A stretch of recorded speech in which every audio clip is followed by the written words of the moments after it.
Are you losing points in OET Listening Part A because you're trying to write everything down? If so, stop this right now, because this is the biggest mistake that OET candidates make in the listening test. In this video, I'll show you a simple strategy to focus on the right information and avoid losing precious marks. Stay tuned because this could be a game changer for exam day. So the biggest mistake that OET candidates make in Part A of the listening test is writing too many words in each gap. As you already know, in Part A of the listening test, you will listen to 2 consultations between a patient or caregiver and a healthcare professional, and you will complete a series of notes. It's important to keep in mind that for each gap, you only really need to write 1 to 3 words. If you're writing more than this, you are probably including unnecessary information, wasting precious time,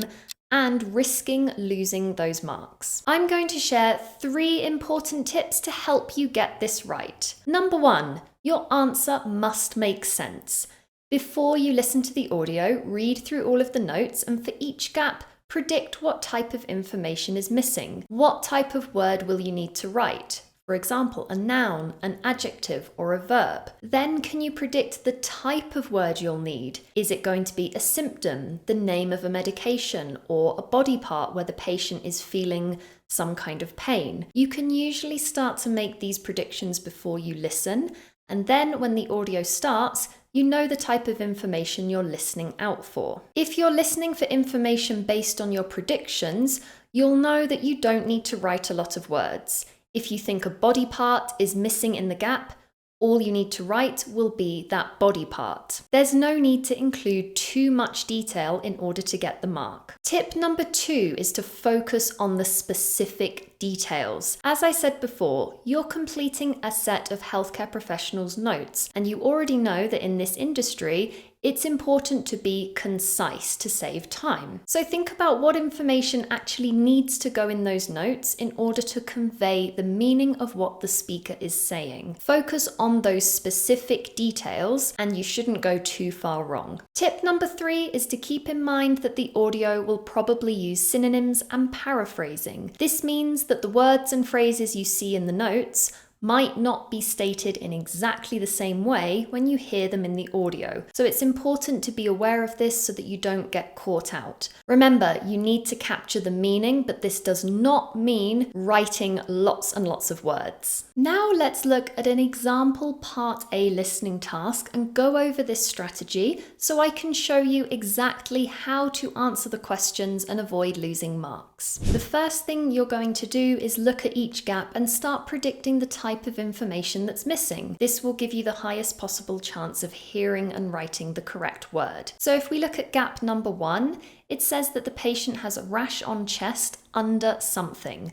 Now, using the context here, it is very likely that we're going to be listening out for a body part. Where is the rash on this person's chest? It's going to be under some part of the body. Now let's go to the transcript and have a look for the answer. The patient says, it's kind of below my collarbone. So there we have our body part. And to make sure that we're only writing the information we need, we're going to ignore anything that doesn't convey important meaning in this gap. We needed to listen out for a body part, so that is what we're going to write, collarbone. Even though the patient says it's kind of below my collarbone, you do not need to include all of these words because they're not important details. So simply writing the body part. Now let's take a look at gap number 2. What type of word do you think is missing here? It says something in appearance. Okay, well, using the context here, we know that we're most likely looking out for an adjective that describes how this rash looks.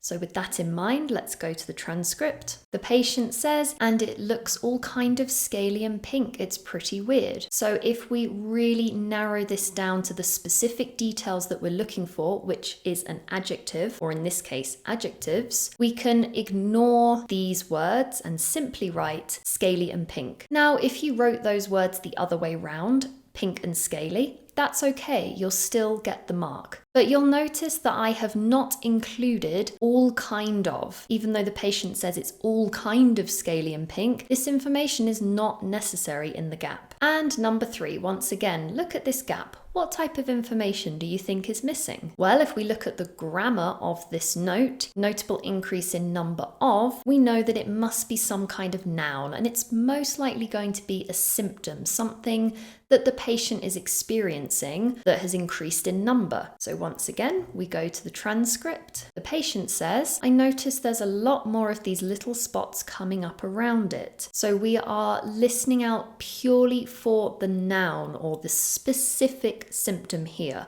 So we're going to ignore all of these extra words and details. They're not relevant here. And we're simply going to write spots or little spots. You'll notice that you didn't even need to write the word little in order to get the mark. So if you wrote more little spots coming up around it, or if you tried to include lots of words from that sentence, it's likely you wouldn't get the mark. So be very careful here. You're only writing the specific details that help complete the meaning of the notes. So here is your main takeaway from this video. In OET Listening Part A, 1 to 3 words for each of the gaps is usually enough to get you the mark. Don't waste precious time writing unnecessary words or including detail that's not needed. As long as you convey the meaning and the specific detail required for the notes, you should get the mark. Now, if you are currently struggling with the OET listening test and other areas of the OET exam, then why not book a free consultation call with our student success team members today? In that call, you will get personalized attention while they go over your current strengths and weaknesses, help you identify weak spots in your preparation, go through a personalized study plan that's tailored to your specific needs, and advise you how we at Swoosh English can help you achieve the scores that you need much, much faster. The consultation is completely free to book and attend, and it's a really valuable way to get to know your strengths and weaknesses and put a clear plan in place so that you can achieve your dreams more quickly. All you have to do to book that call is click on the link in the description below this video. We really look forward to helping you pass your exam, and in the meantime, happy studying.